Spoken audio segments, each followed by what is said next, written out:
হাইকোর্টে আবারও দুর্নীতি ধরা পড়ার আগেই সিআইডি তদন্তে মমতা ব্যানার্জি মরিয়া। যেখানে আরজিকর রেপ এন্ড মার্ডার মামলার পর ফেরও স্বাস্থ্য সচিব নারায়ণ স্বরূপ নিগমকে বাঁচানোর মরিয়া চেষ্টা।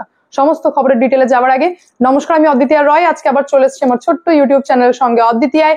আপনাদের সকলকে প্রণাম ও ভালোবাসা জানিয়ে আজকের লাইভ আমি এখান থেকে শুরু করছি। বলেছিলাম যে মমতা ব্যানার্জির বিরুদ্ধে যা দুর্নীতি, যা করাপশন রয়েছে তাতে মানুষ মোটামুটি রেডি, আঙুল তুলতে রেডি। যেখানে নিচ তলা থেকে একদম মুখ্য সচিব পর্যন্ত আঙুল তোলার মতোই পরিস্থিতি তৈরি করেছেন এই মুখ্যমন্ত্রী মমতা ব্যানার্জি। যেখানে গেম প্ল্যানটাও খুব ভালোই বোঝা হয়ে গেছে। ভালো করে আপনারা বুঝবেন, হাইকোর্টে জোড়া জনস্বার্থ মামলা দায়ের হওয়া, এবং দিদি খুব ভালো করে জানেন যে হাইকোর্ট রাজ্যের ভূমিকা এবং মমতা ব্যানার্জির ভূমিকা সম্পর্কে ওয়াকিবল। খুব ভালো করে রাজ্য সরকারের ভূমিকা সম্পর্কে হাইকোর্ট জানে এবং কতটা কঠোর করা সেটাও মুখ্যমন্ত্রী মমতা ব্যানার্জি জানেন।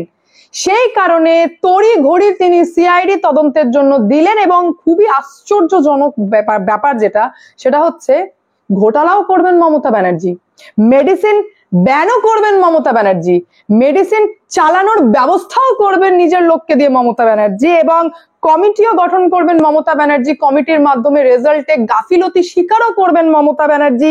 সিআইডি তদন্তের জন্য নির্দেশ দেবেন মমতা ব্যানার্জি, এবং গাফিলতি হয়েছে এটা অ্যাকসেপ্টও করবেন মমতা ব্যানার্জি। তো আমরা কি করব? সবই তো আপনিই করবেন। প্ল্যানিংটা বোঝা হয়ে গেছে আমাদের। আপনার যে ব্রেন কতটা চলে একই ওয়েতে আর মানায় না, একটু চেঞ্জ হতে হবে। মারাত্মক দুর্ঘটনা ঘটে গেছে, আমি আপনাদেরকে জানাচ্ছি, মারাত্মক দুর্ঘটনার শিকার হয়েছে, যেখানে সেলাইন কাণ্ডে গাফিলতি স্বীকার করে নিয়েছে রাজ্য সরকার।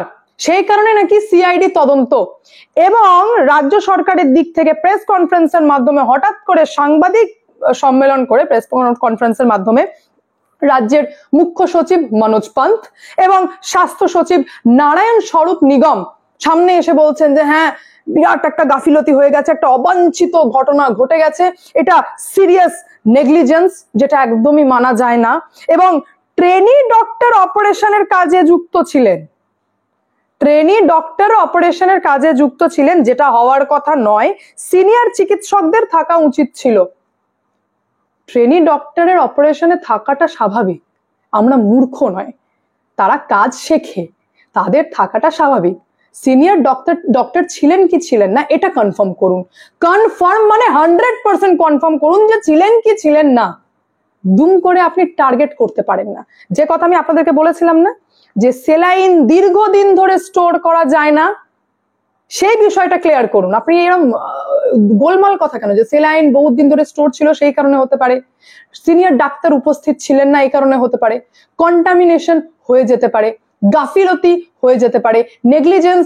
আরে আপনার তো কমিটি গঠন করা হয়ে গেছে, এবার তো 100% রিপোর্ট আমাদেরকে জানাবেন যে কি হয়েছে, কি ঘটেছে। সুতরাং ডাক্তারের ঘাড়ে দোষ চাপানো ভুল আমি মনে করি।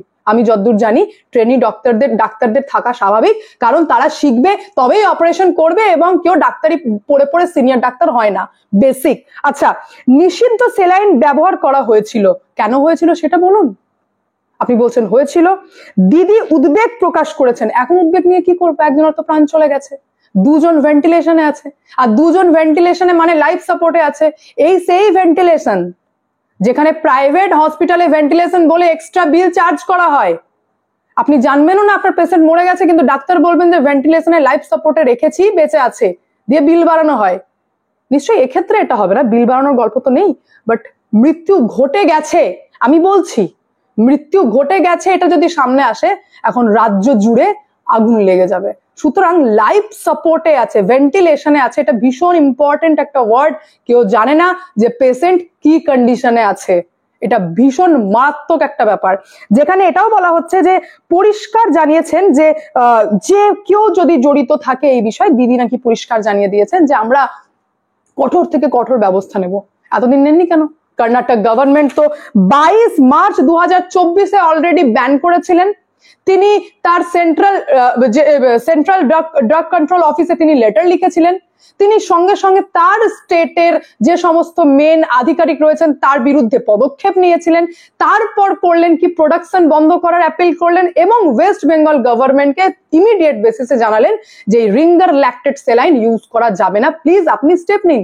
তো আপনি জানেন 22 মার্চ 2024 থেকে আর আজকের ডেটে প্রায় 1 বছর হতে চললো, আর 1 বছর ধরে এই সেলাইন চলছে।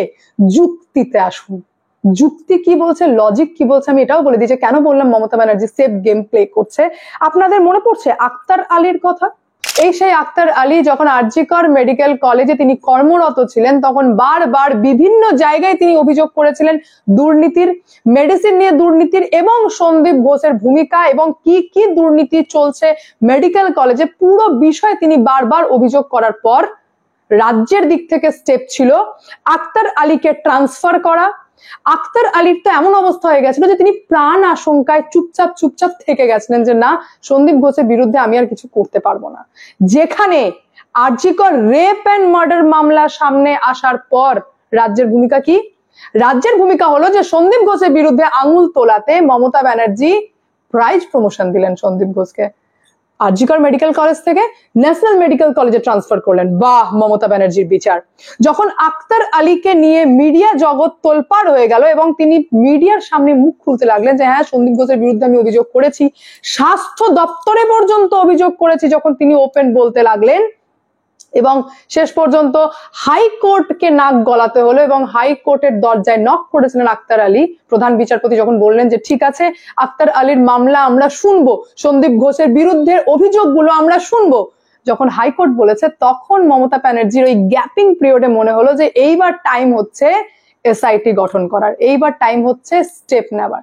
সন্দীপ ঘোষের বিরুদ্ধে তখন মমতা ব্যানার্জি দুর্নীতির তদন্তের জন্য এসআইটি গঠন করলেন, যার জন্য চরম ভর্ৎসনার মুখে পড়তে হয়েছিল হাইকোর্টের সামনে। রাজ্যের উকিলকে এবং রাজ্য সরকারকে জবাবদিহি করতে হয়েছিল যে কেন আপনার এতদিন পর্যন্ত মনে হয়নি, আপনার 2024-এ এই দুর্নীতি নিয়ে এসআইটি গঠন করার কথা মনে পড়লো। অর্থাৎ আমি কি বলতে চাইলাম? আমি এটাই বলতে চাইলাম যে মমতা ব্যানার্জি অলওয়েজ নিজের লোকগুলোকে সেফ গার্ড করার জন্য যতটা এন্ড পর্যন্ত যাওয়া যেতে পারে এবং দুর্নীতি ঢাকার যতটা এন্ড পর্যন্ত চেষ্টা করা যেতে পারে দিদি তাই করে থাকেন। এবং যখন তিনি বুঝে গেছিলেন যে এবার হাইকোর্টে মামলা চলে গেছে এবং হাইকোর্ট আমাকে প্রশ্ন করবে, তার আগেই মমতা ব্যানার্জির স্টেপ নেওয়া।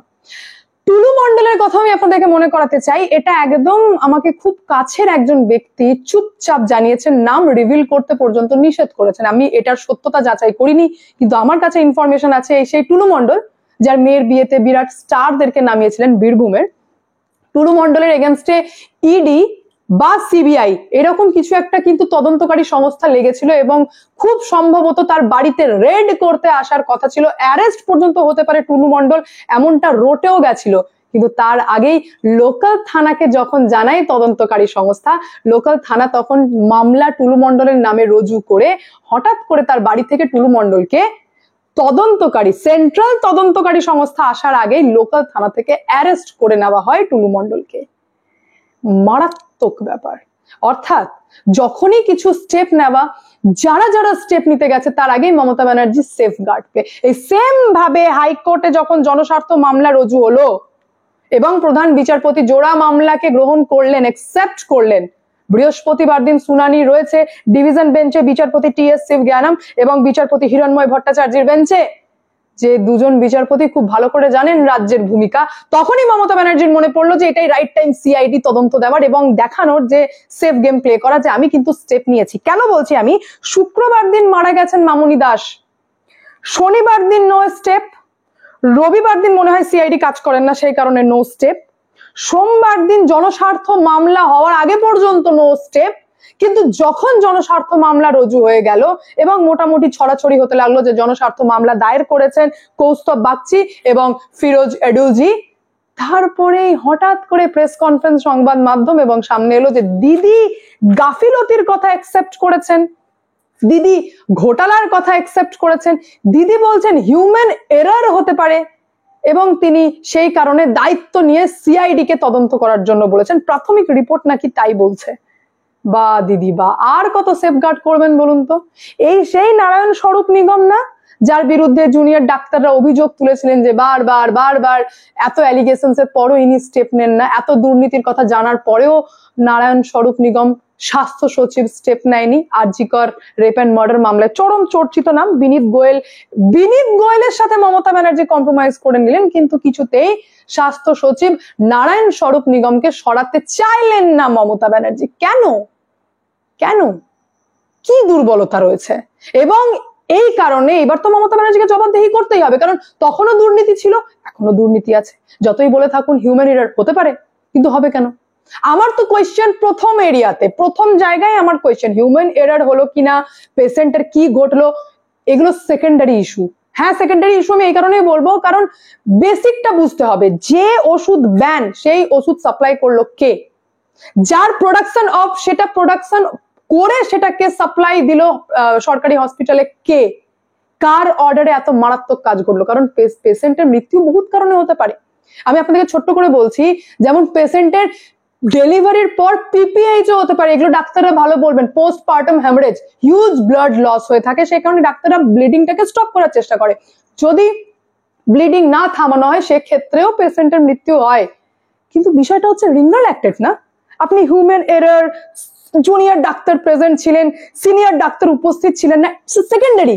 আমাকে আগে আপনাকে জানাতে হবে এবং বাংলার মানুষকে জানাতে হবে যে ওষুধ নিষিদ্ধ, যে ওষুধ বিষাক্ত হতে পারে। কারণ কর্ণাটকে ভাই কি হয়েছিল তাহলে? কর্ণাটকেও কি জুনিয়র ডাক্তাররা অপারেশন করছিলেন, সিনিয়র ডাক্তার উপস্থিত ছিলেন না? কারণ সেখানকার গভর্নমেন্ট তো বলে দিয়েছিলেন যে রিঙ্গার ল্যাকটেটে অসুবিধা আছে, ওটাকে ইউজ করা যাবে না এবং ওটার প্রোডাকশন অফ করতে হবে। তাহলে আপনি তখন অ্যাকশন না নিয়ে এখন এসআইটি, এখন সিআইডি, এখন আপনার বিভিন্ন সংস্থা কাজ করতে লেগেছে, সবই মানুষ বুঝতে পারছে। যেখানে আবারও আপনাকে বলছি যে হাজার হাজার দুর্নীতি করে পুরো ঘিরে যাচ্ছেন এবং আপনার লোকজনকে যেভাবে আপনি সেফগার্ড করছেন তাতে মানুষ, আমি জানি সিবিআই তদন্ত দেওয়ার চান্সেস খুব বেশি হাইকোর্টের, কিন্তু মানুষ জানে যে সিবিআই তদন্ত দিলে সে কত কাজ হবে, কি কার্যকর হবে, সেটা আমাদের সন্দেহ রয়েছে। কারণ সিবিআই যেভাবে তদন্ত স্টার্ট করে, আমি জানি, বুঝতে পারি সিবিআই তদন্ত যেভাবে স্টার্ট হয় এন্ড পর্যন্ত যায় না, জানতে পারি না, কিন্তু তারপরেও একটা চলে। মানে এবার ডিল হয় কি হয় না আমি ভাই জানি না, সব বিষয় আমি বলতেও চাই না, সব বাজে কথা বলা হবে, কিন্তু যাই হোক একটা হালচাল হবে, স্বাস্থ্য দপ্তরের দুর্নীতি সামনে আসবে, মিডিয়া কভারেজ হতে লাগবে, বিভিন্ন কিছু ফাঁস হবে, সেটা হয়তো মমতা ব্যানার্জি চান না, তাই তো? এই সমস্ত কিছুর ঊর্ধ্বে আমরা দেখতে পেলাম মমতা ব্যানার্জি একটা বড় সড় ডিসিশন নিলেন, সিআইডি তদন্তে নামছে এবার, জনস্বার্থ মামলা দায়ের হওয়ার পরপরই মমতা ব্যানার্জির অ্যাকশন। যাই হোক, আমি তো সমস্ত কিছু আপনাদের সাথে সামনে ওপেন করে তুলে ধরলাম, আপনাদের মতামত অতি অবশ্যই কমেন্টের মাধ্যমে জানাবেন। আজকে এখানে এন্ড করি, দেখা হচ্ছে নেক্সট ভিডিওতে। ভালো থাকবেন, সুস্থ থাকবেন, সঙ্গে অদ্বিতীয়া চ্যানেলকে অতি অবশ্যই সাবস্ক্রাইব করবেন, কারণ যা হবে স্পষ্ট হবে।